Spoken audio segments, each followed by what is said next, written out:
마태복음 21장 23절 말씀입니다. 자막을 참조해서 제가 23절, 여러분은 25절을 읽으시면 되겠습니다. 마태복음 21장 23절입니다. 예수께서 성전에 들어가 가르치실 때에 대제사장들과 백성의 장로들이 나와 이르되 내가 무슨 권위로 이런 일을 하느냐, 또 누가 이 권위를 주었느냐. 25절 요한의 세례가 어디로부터 왔느냐, 하늘로부터냐 사람으로부터냐. 그들이 서로 의논하여 이르되 만일 하늘로부터라 하면 어찌하여 그를 믿지 아니하였느냐 할 것이요.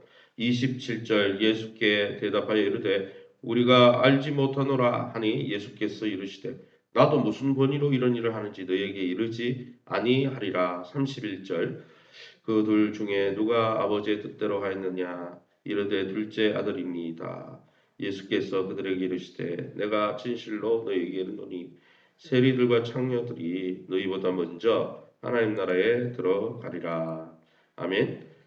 하나님 나라에 오늘 이 마태복음 21장 23절에서 32절 말씀을 가지고 하나님 나라에 먼저 들어갈 자라는 제목으로 말씀을 함께 나누기 원합니다. 성전에서 아주 충격적인 예수님의 행동을 본 이 종교 지도자들, 산헤드린 공회죠. 종교 지도자들이 예수님께 너 어디에서 그 권세를 받고 네 마음대로 행동하냐? 우리는 너를 허락한 적 없다. 요한복음에 나오듯이 세례 요한에게도 이렇게 얘기했죠. 너 무슨 권위로? 우리는 너에게 권세를 준 적이 없는데 자기가 주인인 줄 알고 있죠. 이렇게 예수님께 그 권세의 출처를 추궁하자 그들에게 되묻는 방식으로 예수님이 반박하신 후에 두 아들의 비유를 통해서 그들에게 교훈을 주고 계신 것이죠. 그러면 오늘 본문을 통해서 우리가 믿고 의지하는 예수님은 어떤 분이십니까? 23절에 이렇게 되어 있습니다. 23절 말씀 보시기 바랍니다. 23절에 예수께서 성전에 들어가 가르치실세 대제사장들과 백성의 장로들이 나와 이르되 내가 무슨 권위로 이런 일을 하느냐, 또 누가 이 권위를 주었느냐. 성전에서 예수님의 행동을 문제 삼으면서 그런 일들을 할 수 있는 권세를 누구에게 받았느냐. 성전을 막 뒤엎고 장사하는 자들을 이렇게 하니까 그렇죠. 이런 종교 지도자들의 질문에 예수님은 요한이 세례를 베풀 권세를 어디서 받았는지 되묻고 있습니다. 예전에 자기들이 산헤드린 공의 사람을 보내가지고 요한 보고 그랬죠. 너 왜 세례를 베푸냐? 누가 그 권세를 줬느냐 그랬는데 이제 예수님이 그 질문으로 이 종교 지도자들을 당하게 만드는 것이죠. 세례 요한은 예수님의 사역을 예비하고 참 이스라엘이 어떤 사람들인지 그 참 이스라엘의 조건을 선포한 사람입니다. 마태복음 3장 1절에 17절에 그것을 선포했죠. 그래서 만약 그의 권위가 하나님에게서 왔다 이걸 인정하면 그가 전파한 예수님 역시 하나님께서 권세를 보내주어 오신 메시아다 이걸 인정할 수밖에 없는 상황이었죠. 또한 회개하고 예수님이 말씀하시고 선포하시는 하나님의 나라를 수용한 사람만이 참 이스라엘 백성으로 심판을 면할 수 있음을 인정할 수밖에 없는 상황이었어요. 왜요? 세례 요한이 그것을 증거했기 때문이죠. 사랑하는 성도 여러분, 우리는 예수님과 하나님 나라를 증거하는 이 성경을 통해 예수님의 권위를 진정으로 인정하고 있습니까? 예수님이 주인이고 예수님이 하나님이고 예수님이 왕인데 우리가 산헤드린 공의원처럼 우리가 주인처럼 행동하고 있지는 않습니까? 주님의 말씀을 따라 주님을 왕과 주인으로 영접하는 주님의 정말 노예처럼 주님을 종처럼 섬기는 아름다운 저와 여러분 될 수 있기를 예수님의 이름으로 축원합니다. 27절 말씀에 예수께 대답하여 이르되 우리가 알지 못하노라 하니 예수께서 이르시되 나도 무슨 권위로 이런 일을 하는지 너희에게 이르지 아니하리라.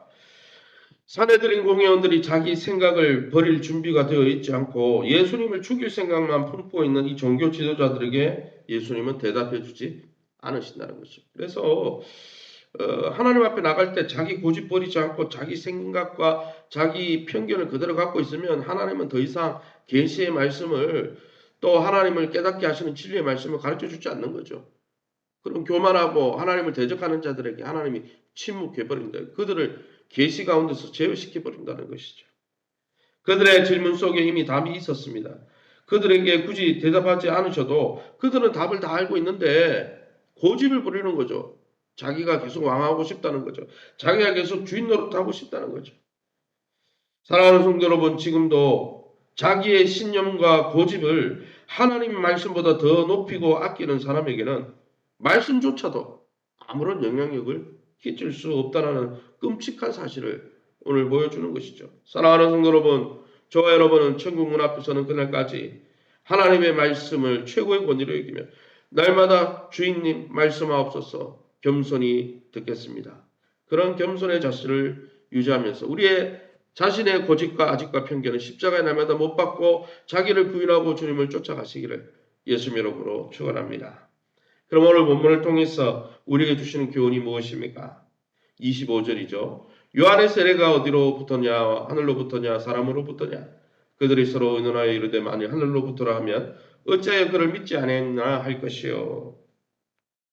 종교 지도자들은 무엇이 옳은지 무엇이 하나님의 뜻인지 이런 문제보다는 자기와 이해관계가 더 중요했죠. 너 사내들인 공의에 돈 좀 갖다 바쳤냐? 너희는 예수 뭐 세례요한 다 좋아. 그래. 그 우리의 권위에 너희가 엎드리고 우리한테 좀 비비면은 내가 그렇게 허락해 줄게. 자기와의 이해관계가 더 중요한 거죠. 하나님의 말씀이 어떠냐? 하나님의 말씀의 메시아가 어떠냐? 하나님의 말씀의 세례요한은 어떤 존재냐? 이런 거 생각 안 하고 자기의 권위에 엎드리는가? 자기하고 이해관계를 어떻게 갖느냐? 이게 진리의 기준이었다는 거죠. 그러니까 망하는 거죠. 진리를 가로막은 것은 다름 아닌 여러분 사내들인 공의원들의 탐심이었어요. 탐심. 그들의 기득권을 유지하고자 하는 탐심이 진리를 듣지 못하게 만든 것입니다. 우리 또한 마찬가지입니다. 여러분 우리가 진리를 듣지 못하고 설교를 통해서 하나님의 말씀의 은혜를 얻지 못하는 것은 여전히 우리가 갖고 있는 편견과 아집과 고집과 탐심 때문에 안 들리는 거지. 설교자의 문제도 아니고 성경의 문제도 아니에요. 씨 뿌리는 비유에 보면 말씀은 아무 여러분 잘못이 없어요. 말씀은 능력이 있어요. 그런데 그 밭이 문제예요. 그것을 받아들이는 사람 그 영혼의 태도가 문제라는 것이죠. 성경 묵상도 말씀이 어려워서 묵상이 안 되는 게 아니에요. 우리의 마음을 내려놓지 못해서 우리의 아집과 고집과 탐심을 내려놓지 못해서 그것에 말씀이 막혀서 깨닫지 못하는 것이죠. 그러기에 사랑하는 성도 여러분, 날마다 주의 말씀 앞에 좋은 밭이 되어서 말씀을 항상 귀담아 듣고 순종함으로 30배, 60배, 100배로 열매 맺는 저와 여러분 될 수 있기를 예수 이름으로 축원합니다. 마지막으로 31절에 그 둘 중에 누가 아버지의 뜻대로 하느냐 이르되 둘째 아들이니이다. 이 예수님이 비유로 깨닫지 못하는 이 바리새인들에게 사내들인 공회원들에게 말씀하죠. 하나님 나라는 맏아들의 신분으로 맏아들이 장남이라고 들어간 게 아니라는 거예요. 장남이 뭡니까? 대제사장, 장로, 뭐 그런 지위나 직분이나 입술의 고백, 어떤 고백요? 뭐 삶은 없고 순종하지도 않으면서 주여 주여 말만 하는 그런 입술의 고백으로는 하나님 나라 들어갈 수 없는 거예요. 하나님 나라는 하나님의 뜻에 순종하고자 하는 그런 마음을 갖고 귀담아 듣고 순종하는 자들이 순종하려고 몸부림치는 그런 사람들이 완벽한 순종이 아니더라도 하나님 앞에 순종하려고 하는 자들이 들어가는 거예요. 여러분 종교 지도자들처럼 약속만 하고 마음은 바꾸지 않는 자들은 그 나라에 들어갈 수 없어요. 맏아들이 그랬죠. 예 아버지 가겠습니다 하는 거 안 간 거예요. 말만 이해한 거죠. 그러나 둘째 아들은 어떻습니까? 처음엔 아니라고 했어요. 못 간다 그랬어요. 아버지의 뜻에 순종할 수 없다 그랬어요. 그러나 나중에 후회하고 회개함으로 순종했죠. 여러분 나중된 자가 누굽니까? 제사장들이 보기에 하나님 나라에 합당하지 않는 세리와 창녀들이라고 그랬어요. 보잘것없는 자들이라고 그랬어요. 세상에서 뭐 이렇게 천대받는 자들이라고 그랬어요.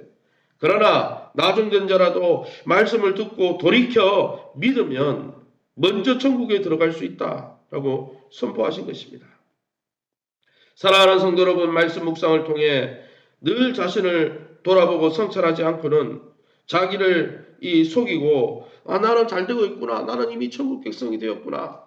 천국 백성이 안 되었는데 이 사내들인 공회원처럼 착각할 수 있다는 것이. 사랑하는 성도 여러분, 저와 여러분은 주님 앞에서 이 비유에 나오는 맏아들입니까? 주여 주여 하지만 실제로는 예수님을 주인으로 모시지도 인정하지도 않는 사람입니까? 아니면 그동안은 주여 주여 하지도 않고 주님을 거부하고 인정하지 않았지만 이제는 예수님을 영접하고 회개하고 내가 헛살았구나. 내가 왕이었던 삶이 참 허무하구나. 그것을 깨닫고 주님을 왕으로 모시고 돌이킨 둘째 아들과 같은 신앙입니다. 아무쪼록 저와 여러분은 날마다 겸허히 우리 자신을 돌아보며 겸손히 주의 음성에 기울이고 우리 자신은 십자가에 못 박고 우리 아직과 고집과 편견은 십자가에 못 박고 오직 왕 대신 주님만 쫓아가시는 저와 여러분 다 될 수 있기를 예수 이름으로 축원합니다. 시간을 우리 앞서면서 기도합니다. 기도하실 때 둘째 아들처럼 이제라도 매일매일 돌이켜 하나님의 말씀에 보니 하나님을 예수님을 왕으로 주인으로 인정해 드리면서 날마다 주님의 뜻에 합한 자로 성령 안에서 순종하는 자로 살아가게 도와주옵소서. 기도해 주시기 바랍니다. 교회가 내적으로 외적으로 잘 재건되게 하시되 어린이 전도팀 또 9개 목장 신방이 어제부터 시작되었습니다. 어린이 전도팀도 어제 많은 아이들이 반응을 하고 또 예수님 영접하고 이렇게 했습니다. 그런 아이들이 주일학교까지 연결될 수 있도록 3월 26일 9분에 임직자들을 위해서 기도해 주시기 바랍니다. 세우신 교회와 좋은 관계를 맺고 변화와 성장을 경험할 수 있도록 믿음과 건강과 기억과 자녀들의 문제를 회복해 해달라고 심현수 집사님 부치는 소천하셨습니다. 어제 오후에 소천하셨어요. 그래서 환우 기도 제목에는 빼시면 되겠고 오늘 장례가 입감 예배가 오후 4시에 있습니다. 교회에서 3시 반에 출발합니다. 빈소는 이대 목동병원 장례식장 5호실로 알고 있습니다. 그래서 여러분들이 이대 목동병원 오시면 오후 4시에 예배를 함께 할 수 있고 교회에서 가는 분들은 3시 반까지 오시면 감사하겠습니다. 이 가정을 위해서도 우리 합심해서 통성으로 기도합니다. 주여 하나님 아버지를 감사합니다. 하나님 정말 아다들처럼 예하고 아버지 삶으로는 대제사장들처럼 주님을 부인하고 입술로는 하나님 주여 주여 하면서도 하나님을 왕으로 하나님을 주인으로 모시지 못하는 그러한 삶을 날마다 십자가 위에 회개하고 돌이키며 아버지 세리와 청년들처럼 하나님 정말 보잘것없고 하나님 앞에 내세울 것 없어 겸허히 겸손히 주님 듣고 회개하고 돌이키며 날마다 주님을 주인으로 왕으로 모시는 참 살아있는 신앙인들 다 될 수 있도록 인도해 주옵소서. 그래서 우리의 마음속에 마음과 뜻과 정성과 힘과 목숨을 다해 항상 주님을 사랑하는 마음으로 주의 말씀에 귀를 기울이고 주님을 사랑하는 마음으로 주의 말씀에 순종하는 부드러운 순종하는 자녀로 회복될 수 있도록 성령으로 충만케 하시고 성령 충만 순종 충만하게 도와 주시옵소서.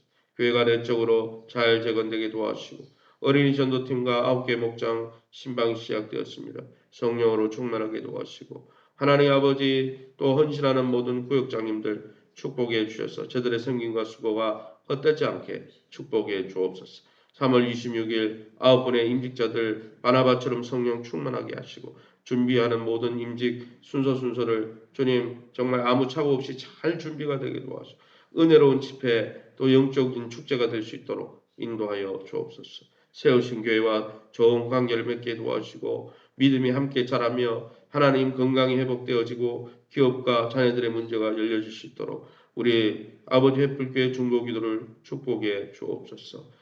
특별히 심현수 집사님 부친 고통 속에 하나님께서 더 이상 눈물 흘리지 않도록 또 불러가신 것도 하나님의 뜻인 줄 믿습니다. 보내신 것도 또 부르시는 것도 다 하나님의 은혜의 소관인데 감사 없는 것은 또 집사의 직분받고 학습받고 세례받고 예수님을 나의 주라 신할 수 있는 믿음 주심을 감사합니다. 아버지 정말 십자가 우편에 있던 강도에게 낙원을 허락하신 주님 그의 믿음을 축복하여 주시고 주님 나라에서 환송하여 환대하여 주시며 특별히 남은 유가족들 주님 교회가 위로하며 장례를 인도할 때 아버지 아름다운 장례 아버지의 경건하고 은혜로운 장례가 될 수 있도록 아버지 모든 사항을 주님께서 주관하여 주옵소서. 오늘도 환우들 가운데 주님 치유하여 주시고 성도들의 기업을 축복하여 주시고 자녀들의 미래를 열어 주시오며 주님 귀한 아버지 성도들 주님 앞에 오늘 이 새벽에도 엎드렸습니다. 기도하다가 하나님의 응답을 체험하고 하나님의 선하심과 자비하심을 긍휼하심을 경험하는 이 새벽 되게 도와 주시옵소서. 모든 영광 하나님께 돌려드리며 예수 이름으로 기도합니다. 아멘.